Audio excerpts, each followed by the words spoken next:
Hello and welcome back to another edition of the Pagcast. I'm your host, Michael Pagani, joined alongside CHL and NHL Draft analyst Sam Cosentino. Sam, how are you today? Yeah, doing great. Michael, thanks for taking the time and having me on. Yeah, no worries. Thanks for coming on. So I just want to get into, how did you make a name for yourself? Well, it started back in the late 90s. I was doing a lot of local broadcasts in the Toronto area. I was born in Mississauga, Ontario, just outside of Toronto, and did a lot of work with local Rogers with the Mississauga Ice Dogs and Brampton Battalion at the time, and did a little bit of work with the Barrie Colts as well. So just tried to work in as many different roles as possible, and that's kind of how I got engaged into the CHL, and then it took shape from there. Working with a guy like Dan Dunleavy, who now works with the Buffalo Sabres, and then kind of carrying it forward into this gig that I've had for the last 15 years with Sportsnet. Going with the job you currently have, what would be the biggest challenge when you're trying to uncover a player?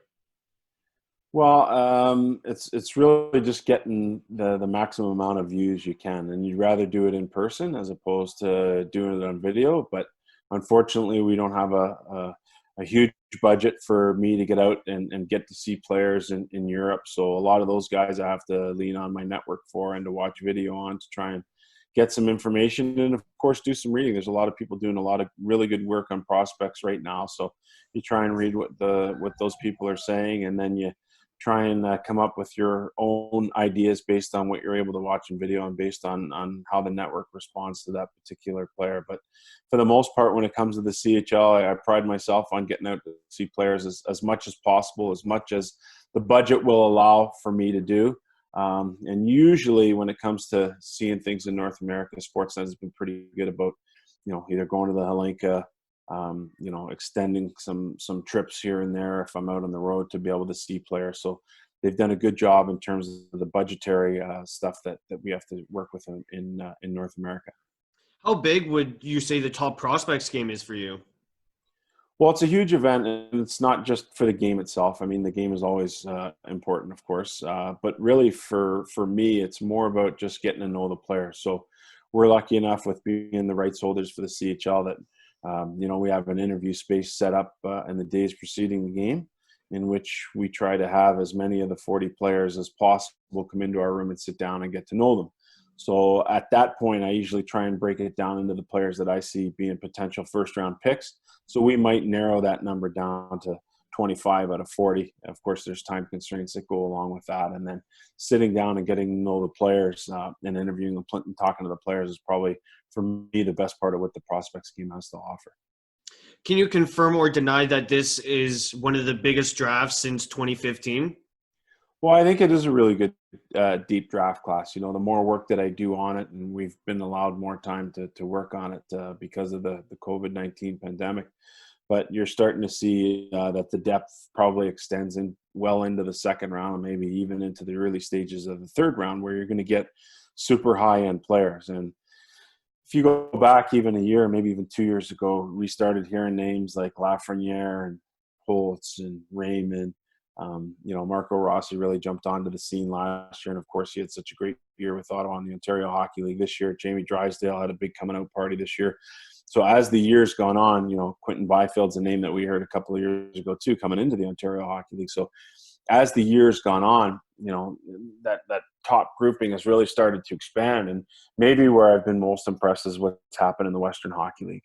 When I look at the emergence of Ridley Gregg or Braden Schneider or Caden Gooley, Seth Jarvis, there's been a number of players that have Connor Zary that have really stepped forward in the Western Hockey League to really expand the breadth of really good players across the CHL. How early do you start looking ahead to the future? Well, I would really like to be able to attend the under-17 tournament, talking in normal times. But usually that coincides with stuff that we're doing.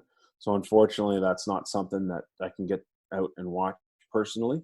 But I do pay close attention to what happens in that event, because I think it just gives you a bit of a heads up on what's happening, in the year preceding that particular player's draft year.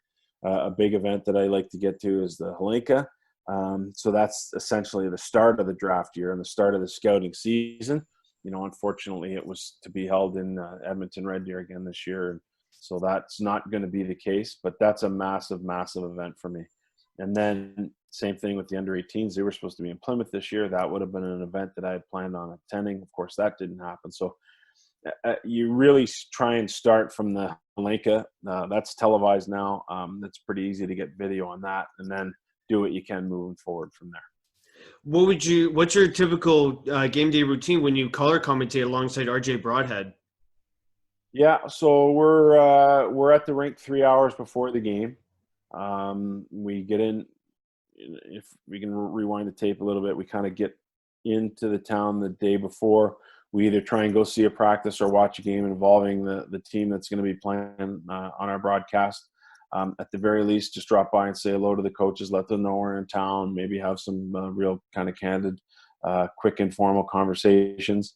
Alert them that we'll be at the morning skate if there is one, or that we'll be at the rink nice and early, that we can sit down and talk to the coaches. So 3 hours before on game day, 3 hours before the game, we arrive at the rink. We try and get caught up with the home coach first so that we can avoid all of their meetings and any of their responsibilities that are happening on the day of the game. And then usually 2 hours before the game, the visiting team arrives. We'll try and coordinate with that coach and a good time to meet. Usually after their preparatory meetings is when we sit down with them. And that usually gives us about an hour and a half, maybe grab a quick bite to eat in the media room. Get up into the booth, make sure you watch the warm-up. That's supremely important. So many things happen in the warm-up, and RJ is really good about keeping me on point when it comes to watching the warm-up. And then the game goes. And so after the game, depending on what happens, we might sneak down to the dressing room, say thanks to the coaches, maybe have a quick informal conversation, and then we move on to our next bit of travel for our next game. Yeah, that does sound like it doesn't, you get there the night before, then you have to do all the information the day of the game, which, sounds fun in that. And then also you get to, color commentate, which is great because it adds to, you're kind of building this profile about the prospect for the fans who are watching the game who might not know that much. Yeah, well, the idea behind it is to educate and inform our audience on all the players. Of course, I have a keen eye on the prospects as well, so there's that added layer of what we're doing. But there's a lot of really good stories of players that probably will never get a chance at playing in the NHL or never even play pro hockey. So we want to tell those stories too, and I think it's important that we do that in a manner that's quick and concise and informative, and as often as we can be as entertaining as possible as well. Would you say that the Memorial Cup is always circled on your calendar?